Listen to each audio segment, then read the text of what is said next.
Hey everybody, welcome to the Tuesday of Holy Week.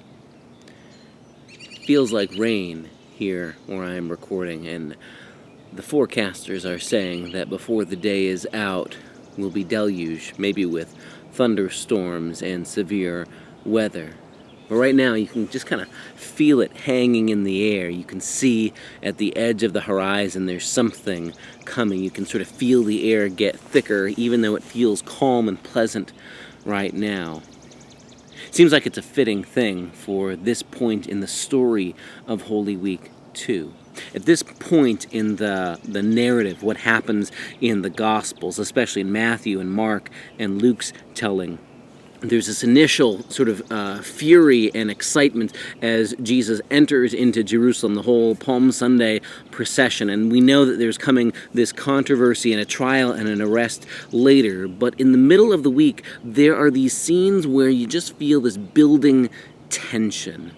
And in these episodes, you find in, say, Matthew 21, 22, 23, even Matthew 24 and 25 a little bit, Jesus has heated exchanges with different groups of people in the city of Jerusalem, different, basically powerful, religious, respectable so-and-sos in the city of Jerusalem as things kind of come to a boil. In some ways, Jesus has been having these sort of flashpoint arguments or conversations with the other religious authorities throughout the whole gospel, but it seems like here it just feels like a storm's coming. And so the different groups, there's the Sadducees, there's the Herodians, there's the Pharisees, these different groups come to Jesus with different questions, sort of to finally get him to say something that will upset somebody. They're hoping to provoke him into doing something or saying something that will either alienate the crowds or get him in trouble with the political authorities. But there's this just brewing tension, and each one we could spend time in, what Jesus has to say about the resurrection, or what Jesus has to say about David's son. There's all these controversial questions, and in a sense, to see the forest for the trees is to recognize each one of these isn't really about what theological issue they present it to be. Those are just sort of the presenting occasions.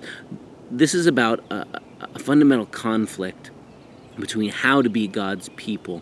And the various respectable religious authorities bring their answers, and they are looking to get Jesus to say something that will upset somebody enough that they can trap him, that they can get him. And as it feels like tension brews, the tension builds with every single encounter. The thing I've been noticing lately is how lonely it must feel to be Jesus, like increasingly lonely. Like he goes in with crowds of people cheering for him, and at each encounter, as the Sadducees put him to the test, as the Pharisees have a question for him, even his own disciples bicker and argue with each other again, Jesus has this increasing sense of loneliness, of group after group after group sort of removing themselves from being on his side.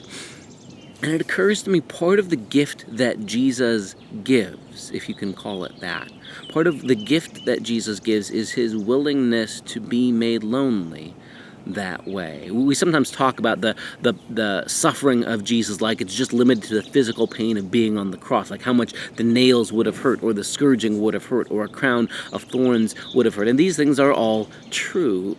But in a sense, what Jesus undergoes, what Jesus is willing to endure for the sake of the reign of God that he's come to announce and to enact and to embody, is that Jesus is willing to let everybody else walk away. He's willing to bear with becoming increasingly lonely until on the last night he gets there in the garden, he starts with his little band of 12 that becomes 11 when Judas heads off, and then most of them fall asleep, and Peter and James and John are there, and then they fall asleep until one by one it becomes clear it's just Jesus who's left. He knows that. He can feel it day by day by day here in this middle part of the week. Jesus can feel the friends that he had, the allies that he had, the support that he had sort of winnowing away until it's just him left. And I guess what I want to hold up on this day is that Jesus is no dummy. He knows it, he can feel it, he can sense it happening. And instead of at every turn, him sort of stopping and going, oh no, I don't like this is uncomfortable, let me say or do whatever will get all my friends back, he's willing to bear being made lonely. He's willing to bear the tension brewing and building, of the storm that's coming.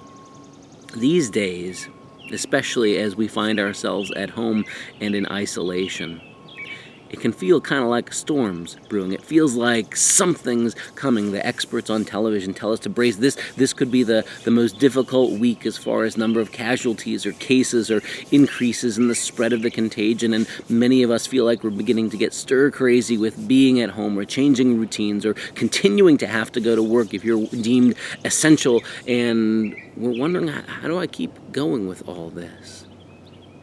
Sometimes it can feel like nobody's ever gone through this before, because nobody's gone through quite this kind of experience before.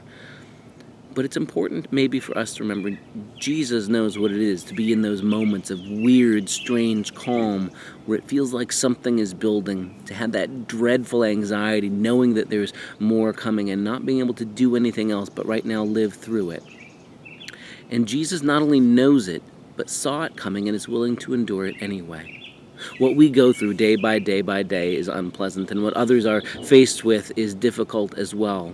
But part of what I take comfort in these days is the reminder that Jesus has been through something like this too, saw it coming, and was willing to endure it for our sakes too. So on the days when you look out on the horizon and you see the clouds gathering and have that sense that something is brewing, remember, we've been here before. Jesus has been here before and is willing to endure it for our sake, was willing to go through it, and promises to bring us through these days too. It may be in these moments where it feels just like we're waiting for something to happen, waiting for the rain to fall, waiting for the storm finally to unleash, waiting to get through it all. Maybe there's the possibility for us to deepen our connection with the Christ who's been here and who knows what it's like to feel alone and isolated, who knows what it's like to feel the tension mounting and building, who's willing to stare it all down and to go through it for your sake and for mine. Remember that all of this, Jesus is convinced, is for your sake and for mine, so that he can be with us and that we can be with him. Join us as this week continues, as we continue keeping watch here in this Holy Week.